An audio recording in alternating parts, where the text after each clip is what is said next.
All right, so this is the back of the panel. The Cat 5 cable going in. Does not matter which side it's plugged into. They can both be in or out. They just need to be plugged in. Can you talk about what are we seeing here on the panels? What do we have? That's pretty much the data coming from the receiver card, like for the first panel, going down to I think the 9. So here, let me go from the other direction because this is actually the top. Yeah, that's the top. Here's, if you're looking at it, this is the bottom. All right, so now what we see. So you can see the receiver card is covered with a shield right here. So we had our RDC in here, 5 so volts. That's your power cable. Yeah, power cable. And this is your port 1 from the receiver card to all the way to the 9.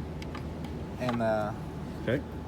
the AC chain from this panel to the other one for the signal. So this is this little ribbon cable right here is to the AC chain. But we're using only 9 ports on that, and that's all the power. So the top has a set of power, the bottom has a set of power. Yeah, the 2 powers right here.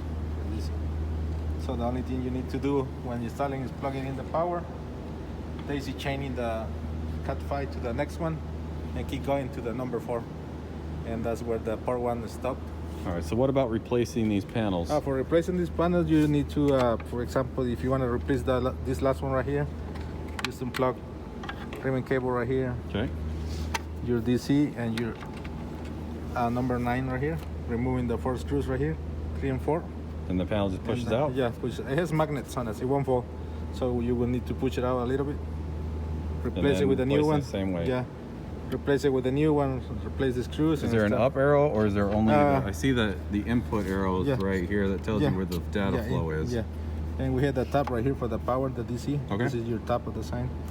So you start replacing all the wires back. Get the power.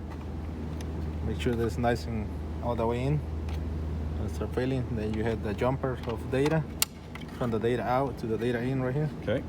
And then we have the main DC, data from the receiver card, plugging into the in. And that's all you got to do to replace one of those panels? Yep. All right, sounds good, thanks.